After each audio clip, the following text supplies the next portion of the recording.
This week on KCBY, we hear how Hope Squad is raising awareness for suicide prevention. We take a look at one CHS club's fight against germs. And we learn about a growing addiction among teens. Hi, and welcome to our 20th KCBY show for the 2025-2026 school year. I'm Siyot Bhatia. And I'm Kavya Narayanan. KCBY starts now.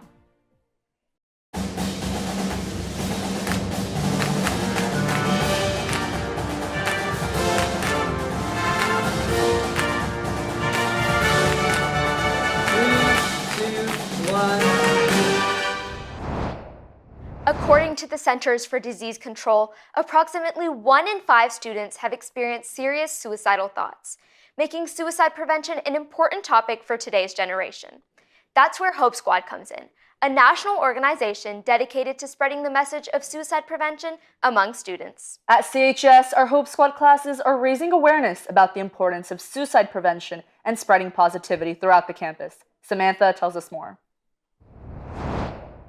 With the mental health of teenagers on a continuous decline, organizations like Hope Squad have risen up to take action. The Hope Squad department within CHS has worked hard to spread messages of positivity and suicide prevention in the most effective ways possible. Jay Vernikar, a third-year member of Hope Squad, explains how the department operates to serve the community. So our responsibility for CHS is to reduce the stigma around mental health. And if we can be a positive light for people on campus, it could be a safe space for people. You know, if they are dealing with things that they maybe don't want everyone to know about, they could come to Hope Squad. We do things called initiatives. So every month, Hope Squad has a word of the month, and we based an in-person activity based on that word. So we do little community games during lunch for students to come. Hope Squad advisor Ms. Hester explains the way Hope Squad has made an impact on CHS. Multiple students over the past 6 or 8 months come to my Hope Squad members and ask to talk. And so we have a system in place where if somebody just wants someone to talk to, they can talk to one of the Hope Squad students. The student can perform a really rough evaluation of whether or not they think an adult intervention is needed immediately, and then also support the other student with resources and just a listening ear in some cases. CHS psychology teacher Mr. Allison tells us about the patterns he has noticed regarding mental health within students, as well as the possible factors that may be contributing to this decline. I believe mental health is a bigger concern for younger generations, so especially coming into early teens, and that's due to their frontal cortex not being fully developed. I think some of the main factors that are contributing to the increased mental decline is going to be technology, access technology. Teens comparing themselves to each other, always wanting to, trying to fit in, and all that self-discovery you're going through during the teen years. For KCBY, I'm Samantha Gelman. Food, dirty tissues, germs, you name it, all of these come in contact with our desks. While a lot of students may not notice, one CHS club is taking a closer look at the microscopic threats hiding under our desks. Niti has the story about this cleanup. Schools are often the perfect breeding grounds for germs because hundreds of students are sharing supplies and touching the same desks every day. To combat the rising tide of the season, the Koppel Anatomical Society is taking their medical knowledge out of the textbook and into the hallways. No one ever cleans those desks, and they were really nasty, and we touched them all the time. And that was where I was like, you know what? This isn't really like something the teachers should have to be doing. As soon as I heard their idea, I was like, yes, this is so much needed. And I knew that we needed to get the logistics on this and make this happen. I definitely have felt like sort of uncomfortable when I realized how many people probably might have been sneezing on the desks that we use every day to do our work in classes. Under the leadership of CHS teacher Susan Shepard and 2 dedicated student leaders, the club is launching a massive initiative to wipe down tables and sanitize high-traffic classrooms.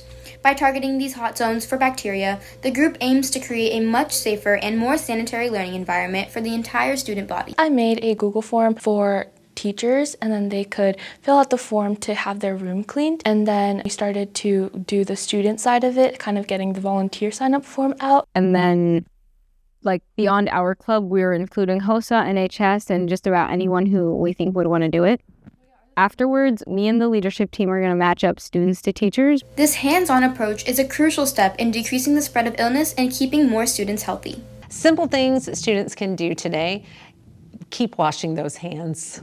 Cover your nose when you sneeze, cover your mouth when you sneeze, throw away your trash, just clean up after yourself. Everything that you leave here is another vector for disease. So we just kind of want to stop the spread of diseases here at CHS and make sure that people can actually stay healthy. I hope that we are a lot more cognizant of our space and how clean we keep it. I realized how many germs are just floating around. For KCBY, I'm Niti Patel. Following Ms. Colleen Lowry's promotion, Ms. Joletta Williams has stepped in to fill her role as our newest assistant principal. Yes, Kavya, she joins us from Uplift Education, where she served as a principal. Yalni sits down with her to discuss her vision and goals for the school year. My heart is with older kids, so I'm just really excited. Number one, y'all are like twice my height. I'm in the crowd like, oh my God. So I just really enjoy there being just a concentrated amount of just like older kids. We educate the whole child. When you're interacting with a student, you have to make a decision like, okay, yes, our first job is to educate you, right? But if that's not gonna be effective right here in this moment, then it's my job to figure out what do you need. A lot of times y'all are walking around with things that we have absolutely no idea. I'm just really appreciating the admin team here. I answered a question from Ms. Springer and she just kind of closes her notebook and she was like, you know, I think that we're gonna all be a good fit. And she got up and she like gave me a hug. I was just like, oh my God, I love these people. CHS Assistant Principal Anna Wondersky compliments Ms. Williams' authenticity with her students. I've known Ms. Williams for probably the better part of a decade. She really knows how to look at data and pull together strategies to implement in order for Capel High School to be even better than we are. She has the same ideals and values that we do, which is loving kids first, and then really working to make sure everybody meets their full potential. She has really gone out of her way to meet kids and already start building those relationships. For KCBY, I'm Yalini Muthakumar. Now to the sidekick for the latest from Capel Student Media. Thanks, Kavya. This week on Capel Student Media, learn more about student researchers at Science Fair and Nidhi Medishala's story, get to know Capel Arts Center Managing Director Janine Deshopo and Neve Shikramani's story, and read Marinwali's story about campus security aide Nisha Hartfield. Now, back to the studio. Thanks, Yug. Now to Neum with the buzz.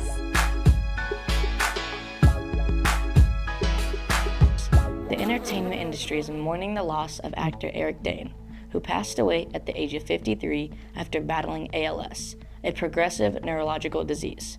He was widely recognized for his role as Dr. Mark Sloan on Grey's Anatomy, and more recently for his performance in Euphoria.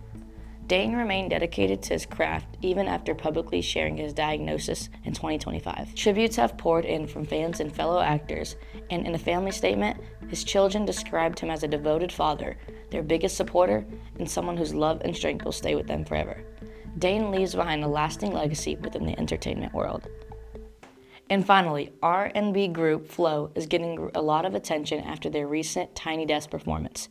The trio showed off their strong live vocals and smooth harmonies in a live setting, and their performance quickly gained attention online. Many fans said it felt authentic and refreshing, helping introduce the group to even more listeners. That's all for this week. Now back to the studio. Thanks, Neum. Now to sports for all things Capel Athletics. Hi, I'm Mihir Gupta, and this is CSPN. With sports betting apps taking over the gambling scene, its accessibility is creating a trend for teens. Mitra takes a look into online gambling apps and its effects on teenagers. Sports betting, a new modern way to gamble taking over the scene with teenagers. Two CHS students who choose not to disclose themselves in order to protect their privacy discuss this new surge in underage gambling. You obviously get that dopamine spike. You're more inclined to watch the games that you're betting on. You get your heart racing. The pros are obviously, if you're good at it, you can make a lot of money in it. And then the cons are the negative health effects. If you're addicted, you're not going to spend as much time doing things that you actually like. I saw a lot of ads actually on TikTok and Instagram as well for different apps like PrizePicks or Underdog. I saw some of my friends doing it who was also 16 years old at the time. So I saw him sports betting, so that wanted me to also do that. If something goes my way, I get excited. If something doesn't go my way, I get like upset. So it's a mix of emotions. IB psychology teacher Mr. Stansel gives us a breakdown on the cognitive science behind underage gambling. The medium of gambling now on your phones and everything, I think it's going to make it more of a problem moving forward. I would encourage kids not to do it until their frontal lobes have fully developed. It would most likely lead to an increase in neuroses and an increase in maladaptive behavior and more isolation future younger generations, because they're going to be more chasing that feeling on their phone than getting it from real physical social interaction with their friends and peers. For KCBY, I'm Mr. Balaji. Yeah, everyone's doubting me. After missing the playoffs a year ago, the Coppell baseball team is working to bounce back in 2026. Manya brings us the story. The Coppell baseball team has been working hard all off-season as they look to make a return to the playoffs. Varsity catcher Kane Frost talks about how the team has been preparing. I mean, I think I just have to think about, next play, next pitch, just keep going. You can't just let that in your mind. You got to put it in one ear and out the other. You can't let that affect you, especially at high levels. Anything that affects you is just a setback. So you just got to put it behind you and keep going. Baseball is a game with lots of failure, so the players talk about their mentality when struggles inevitably come. My biggest lesson is probably just the fact that you just always have to keep going. Even if you have a bad performance, you got to get up the next morning and keep going, keep putting in that work. For KCBY, I'm Manya Vigesna. That's all for CSPN. Now to Sophia with an update on Adulting Day. Thanks, Mihir. Juniors and seniors, the Adulting Day professional panel will take place tomorrow in the lecture hall from 1 to 3 p.m. Panelists will talk about how to become successful in their industries, and then students will have the opportunity to ask any individual questions.